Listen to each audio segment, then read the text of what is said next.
Salut tout le monde et bienvenue dans cette nouvelle vidéo sur une config PC Gamer à 1300 €.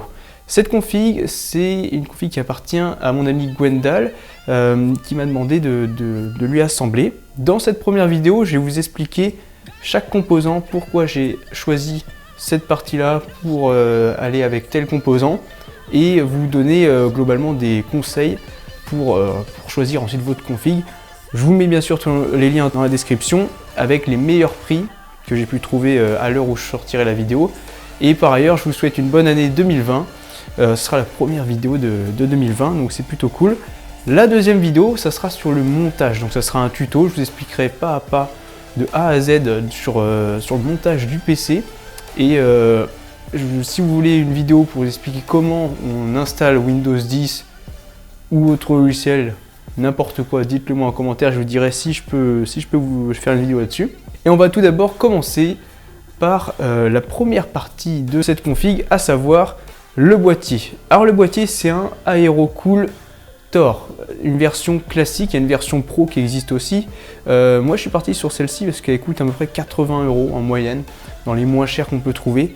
Je crois que j'ai pu l'avoir sur Amazon à 75 €, donc c'est très intéressant au vu de l'intérieur, ce que propose comme fonctionnalité, comme boîtier. Alors c'est vrai que quand on regarde sur les photos, il n'est pas si impressionnant que ça. Quand vous regardez des vidéos de ce boîtier là, vous voyez le RGB, donc on a une partie avec le cache alim qui sera RGB avec Aerocool écrit dessus. Les deux ventilateurs avant sont RGB adressables, c'est très important de le préciser. Il y a aussi un ventilateur de 120 mm qui est fourni à l'arrière. Je précise que les ventilateurs avant sont des 140 mm, donc c'est plutôt pas mal. Si vous voulez mettre un water cooling avant, vous pouvez. Au-dessus, vous avez un emplacement pour mettre un 240 mm, donc c'est 2 x 120. Donc vous ne pourrez pas mettre un 280 ni un 360, sachez-le. Mais après, vu ce qu'on va mettre derrière comme config, disons que c'est un boîtier qui est très intéressant pour quelqu'un qui ne cherche pas à faire un système de refroidissement le plus performant possible. Si vous voulez un bon système de refroidissement, en fait ce boîtier il est suffisant pour ce qu'on va en faire. Donc c'est une config que j'ai pas précisé, c'est pour le jeu principalement. Ça peut faire autre chose, mais on va en reparler. Mais ça sera principalement pour faire du jeu. Ce boîtier est aussi équipé de 2 emplacements 3,5 pouces pour les disques durs et de 2 emplacements supplémentaires pour le 2,5 pouces. C'est pas énorme, ça je vous l'accorde, mais vu qu'on va mettre un seul disque dur en 3,5 pouces, en fait il y a un autre emplacement libre, plus des emplacements SSD si on veut. Et vu qu'aujourd'hui, là la carte mère qu'on va utiliser, c'est du M.2, donc on a plus ce problème là de prendre les emplacements pour le disque dur. En tout cas, si vous voulez vous en servir pour mettre beaucoup de stockage, c'est pas un boîtier que je vous recommande. Autre chose intéressante, vous avez bien sûr le cache alim avec des emplacements pour ne pas que la poussière passe, donc des petits filtres poussière qui sont plutôt intéressants. En façade, pour ceux qui se demanderaient, en fait l'air va passer sur le côté droit et pas en dessous. Ça sera les seuls emplacements pour passer. Bien sûr c'est en verre devant, et sur le côté droit ça sera en métal, avec une petite marque en métal classique. Le design est plutôt intéressant, et sur les photos comme je disais il n'est pas super ouf. Autre chose importante, les emplacements boutons, vous avez le bouton power bien sûr, bouton reset, des petites LED pour vous dire que ça tourne. On a 2 ports USB 2.0 type A et un 3.0, ainsi qu'un 2 ports jack, mini jack entrée et sortie. Voilà, donc c'est plutôt complet. Et un petit bouton, alors là c'est vraiment spécifique à ce boîtier là, un petit bouton LED. En fait dans ce boîtier vous aurez une télécommande qui sera fournie avec, qui vous permettra, si vous n'avez pas la carte mère fournie, enfin qui puisse gérer ça, gérer le RGB du boîtier à partir d'une télécommande infrarouge qui est fournie dans le boîtier. Donc c'est plutôt intéressant si vous n'avez pas la carte mère qui puisse gérer directement logiciellement. Sauf que là on a la carte mère qu'il faut pour le faire. Alors cette carte mère, on va en parler tout de suite, c'est une Asus TUF Gaming X570 Plus. C'est une version pas la plus haut de gamme, ça c'est sûr. Il faut savoir que c'est le dernier chipset de chez AMD qui coûte très cher, mais vraiment très cher. C'est une carte mère qui a coûté 180 €, je l'ai eu à pas trop cher. Il y a une version Wi-Fi qui existe, qui coûte à peu près 30 € de plus. Si vous en avez besoin, prenez la version Wi-Fi. C'est une version, je crois, avec du Wi-Fi AC, donc du Wi-Fi 5. Et donc ce modèle-là n'a pas de Wi-Fi. il est quand même assez complet pour le prix, c'est-à-dire que vous avez le dernier chipset qui permet d'avoir le PCI Express 4.0, donc comparé à Intel, c'est un sacré avantage parce que derrière vous avez les emplacements PCI pour votre carte graphique, pour n'importe quelle extension, Wi-Fi, réseau, ce que vous voulez, vous aurez le 4.0. Alors bien sûr, à l'heure actuelle, il y a encore peu de matériel qui est compatible. On a donc deux emplacements SSD M.2 4.0, donc c'est plutôt avantageux si vous voulez prendre les derniers Corsair MP600, je crois que ça s'appelle comme ça, qui vont jusqu'à 4,5 gigabits par seconde, ce qui est juste énorme. Là, pour ce prix-là, c'est très intéressant. Après, au niveau du RGB, on nous l'indique sur la boîte qu'il y a le système Aura. Vous avez juste quelques LED sur un côté, donc c'est pas très intéressant. C'est vrai que c'est pas une carte mère qui est intéressante pour ça. On a par contre, vraiment important, deux emplacements connecteurs CPU, un 8 pins et un 4 pins. Ce qui est intéressant là-dedans, c'est que si vous voulez derrière mettre un Ryzen 9, par exemple le tout dernier, le plus puissant 16 cœurs, c'est un processeur qui consomme pas mal. Donc le fait d'avoir le 4 pins en plus vous permettra derrière de le mettre sans aucun problème et avoir une alimentation qui va suivre. Alors bien sûr, il faut avoir l'alimentation derrière qui suit aussi, mais au niveau des connectiques, on est vraiment pas mal. Au niveau de l'USB, on aura ce qu'il faut, on aura du type C, un port RJ45 1 Go. Sur des modèles plus haut de gamme, vous aurez un 2,5 Go. À vous de choisir. Après, ça dépend, si vous n'avez pas la fibre, ça sert à rien. Mais sinon, c'est une carte mère qui est assez complète, qui a un petit ventilateur comme c'est du X570. C'est un chipset qui consomme pas mal pour une carte mère, on est sur du 15 watts. Donc c'est pour ça qu'il y a un petit ventilateur, donc ça chauffe un petit peu. Au niveau de la RAM, on peut aller jusqu'à 128 Go. Et en 4400 MHz, donc c'est énorme, donc à ce niveau là on est largement. En parlant de RAM, pour cette config, on est parti sur quelque chose d'assez classique, à savoir des Corsair Vengeance LPX. Donc c'est des barrettes qui coûtent pas très cher, elles ont coûté 85 € sur Amazon, c'est 2 x 8 Go à 3200 MHz en casse 16. Alors ce que ça veut dire, c'est que vous avez des barrettes qui sont très performantes, vous avez beaucoup plus performant, hein. Bien sûr, comme je vous ai dit, vous pouvez aller jusqu'à 4400 MHz. Personnellement, quand on regarde les prix des barrettes à 4400 MHz, c'est très cher, tandis que celle-ci coûte que 85 € pour avoir 16 Go et avoir des très bonnes performances quand même, donc c'est important. Alors, mon ami Gwendal m'a dit qu'il s'en fichait d'avoir des barrettes RGB, lui il voulait juste des barrettes performantes. Donc on est parti sur du Vengeance LPX, un design sobre, efficace, bien refroidi parce qu'on a un cadre en métal, des très bonnes barrettes quoi, c'est efficace, ça fonctionne très bien, c'est du Corsair quoi. Au niveau du stockage sur la carte mère, comme je disais, on a du slot M.2. Alors on aura un emplacement M.2 qui sera refroidi, je vais vous montrer dans la deuxième vidéo ce moment là où on va mettre le M.2 avec le petit système de refroidissement de la carte mère. Donc le M.2 qui va servir de stockage pour Windows et plus, parce que là on est sur un 480 Go de chez Corsair en MP510, donc c'est une nouvelle génération. C'est du PCI Express 3, pas du 4. Pourquoi pas du 4? Parce que ça coûte beaucoup plus cher. Là on est sur un modèle qui a coûté 75 €. C'est vraiment pas cher. Au niveau des vitesses de lecture, on sera à 3480 Mbps par seconde. Et en écriture, on sera à 2000 Mbps par seconde. C'est pas ouf en écriture, mais quand on regarde les prix, ce modèle-là fait partie des moins chers et en vue de ses performances, sont très bien. Et vu qu'il va être bien refroidi, les performances vont vraiment être pas mal. Alors c'est sûr, ça sera pas au niveau d'un PC, d'un M.2 en PCI Express 4.0, mais pour la config, pour le prix, pour 1300 €, c'est très bien. On continue avec le stockage pour mettre les jeux, des gros logiciels, des photos, vidéos, stockés. On part sur du classique, Seagate Barracuda 2 Tera, c'est un Seagate Barracuda, tout le monde connaît.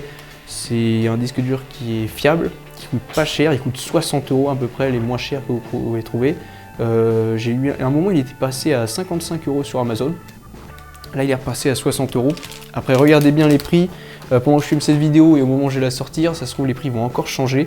Mais c'est vrai que c'est vraiment très bien comme disque dur. C'est pas les plus performants, par contre, point de vue rapport qualité-prix, c'est vraiment bien. C'est des disques durs qui peuvent vous tenir facilement 10 ans. Si vous n'avez pas une grosse utilisation, par exemple, et que vous avez un petit peu de chance, vous tenez 10 ans sans problème. C'est vraiment un bon disque dur comme pour mettre juste un truc. Si vous cherchez pas le meilleur disque dur, bah c'est vraiment très intéressant. Alors on va continuer sur la carte mère et on va parler du processeur. Bah oui, c'est vrai qu'on a la carte mère, on a la RAM, le SSD et on n'a pas parlé du processeur. Là, on est parti sur les toutes dernières générations. Nous sommes en début 2020 et nous sommes passés sur les toutes dernières générations de chez AMD, à savoir les Zen 2. Donc là, c'est le modèle l'un des moins chers, le Ryzen 5 3600. C'est le moins cher des Zen 2 à l'heure actuelle. Et c'est un 6 cœurs avec Hyper Training, donc il monte à 12 cœurs logique, c'est comme ça qu'on l'appelle. Il y a une fréquence de base de 3,6 GHz et il est capable de passer en turbo à 4,2 GHz avec 32 mégaoctets de cache L3. C'est énorme, au moment où je filme, ça a augmenté un petit peu.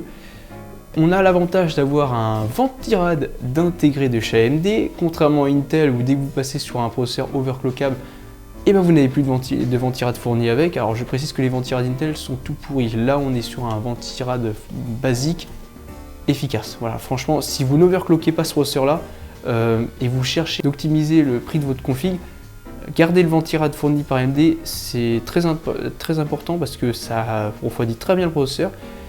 Et vu que c'est un processeur qui consomme 65 watts, il est très bien. Franchement, c'est pour ça qu'on n'est pas parti sur un ventirad parce que ça n'aurait pas été très intéressant. C'est vrai que quand on compare à un bon ventirad qui aurait vraiment fait une différence, on aurait dû débourser 50, 60 € pour un truc qui fait une différence. On aurait pu mettre un water cooling, mais là, personnellement, je trouve ça overkill pour ce type de processeur qui consomme peu, qui est gravé en 7 nanomètres. Donc c'est vraiment, c'est un processeur qui est hyper bien pour faire du gaming, pour tout faire. Vous pouvez faire du streaming, vous pouvez faire du montage vidéo, vous pouvez faire par exemple dans des logiciels qui vont faire du rendu 3D très lourd. Et ben c'est de la gnognotte pour ce processeur là. Franchement, AMD ont vraiment réussi leur coup. On va parler de l'alimentation. On est chez Corsair avec la RM750X.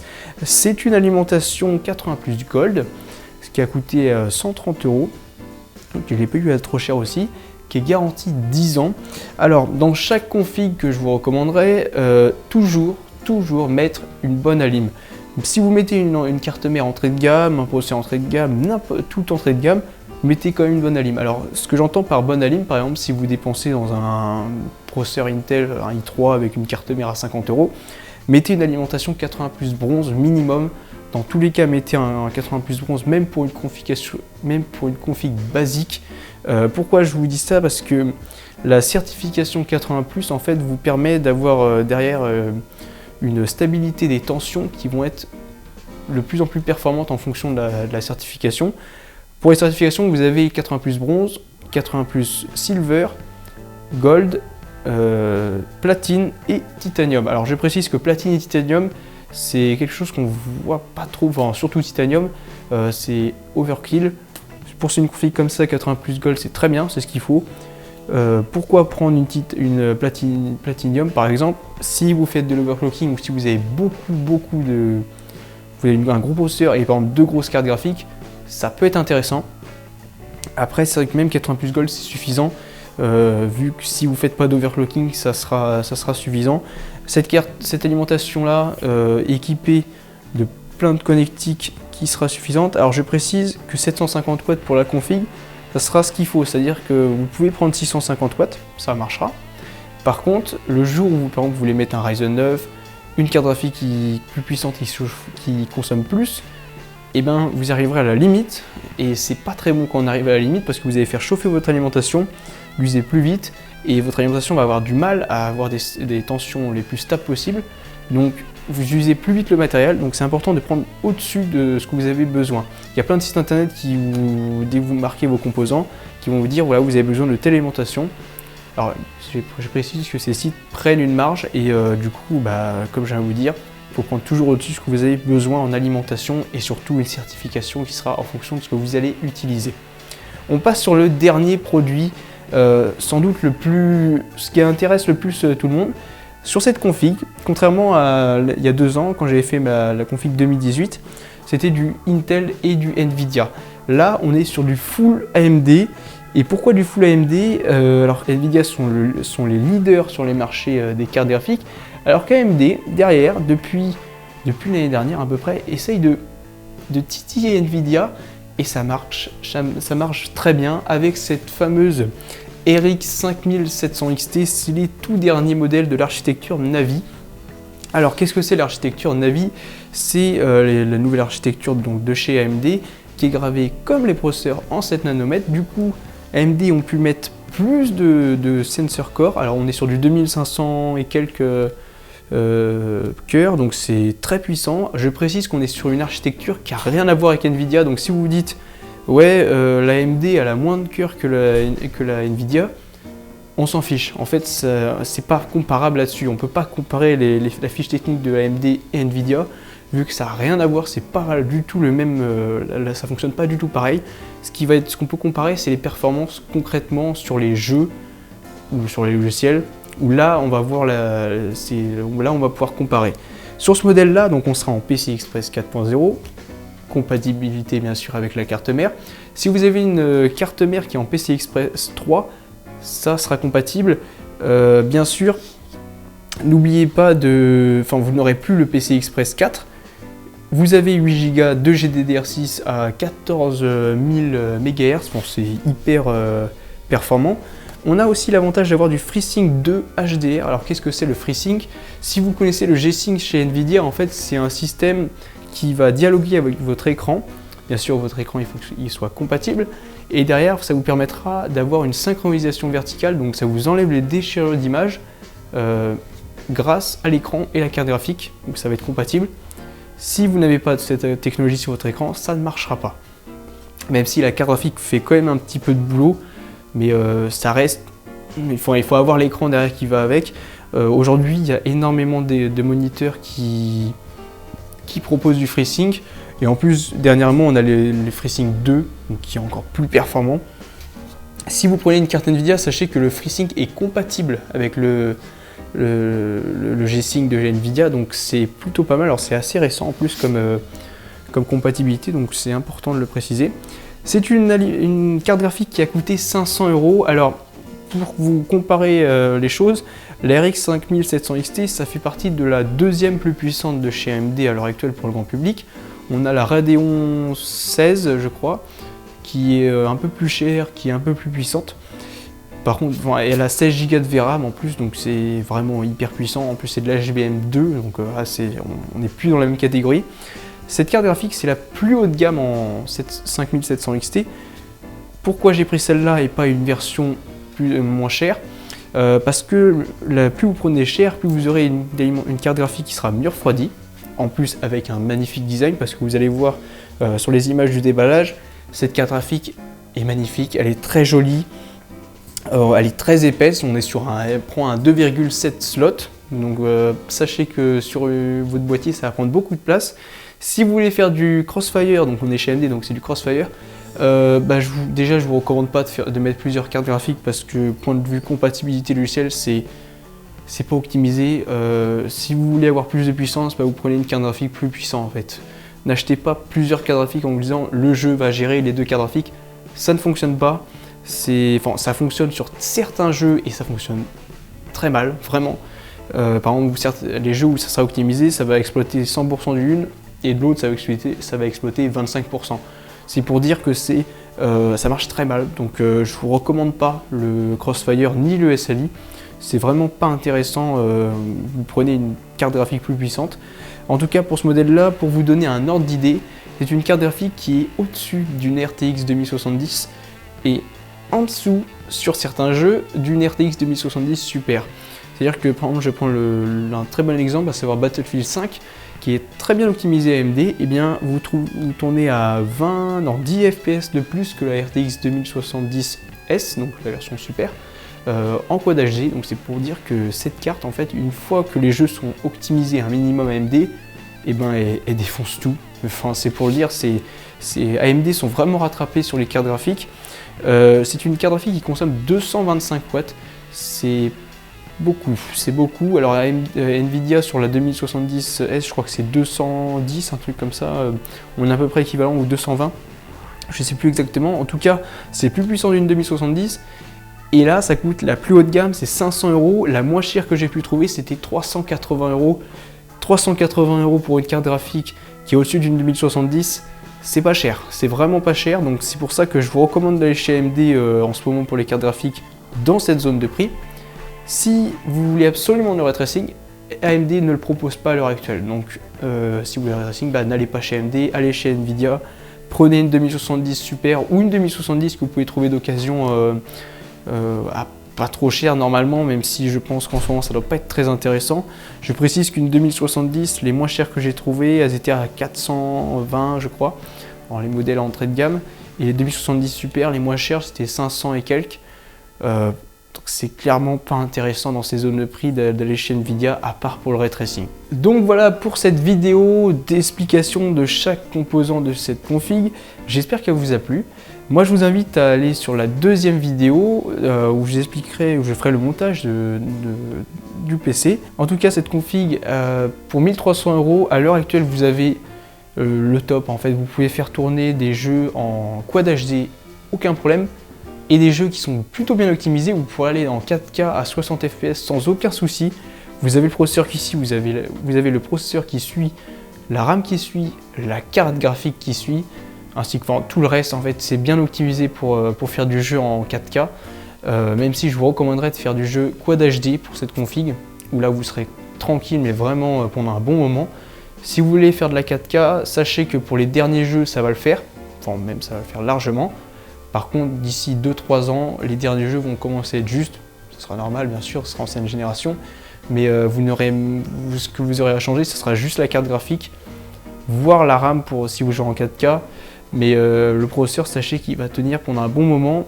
Et en plus, comme les prochaines générations d'AMD seront rétrocompatibles sur cette carte mère, vous n'aurez même pas besoin de changer cette carte mère. Donc vous êtes gagnant en allant chez AMD, alors qu'Intel, je vous recommande vraiment pas d'aller chez Intel en ce moment. C'est pas du tout intéressant point de vue perf et prix, et surtout quand on regarde les cartes mères Intel, parce que vous achetez une carte mère Intel, et dans la prochaine génération vous serez obligé de racheter une carte mère, donc c'est pas du tout intéressant.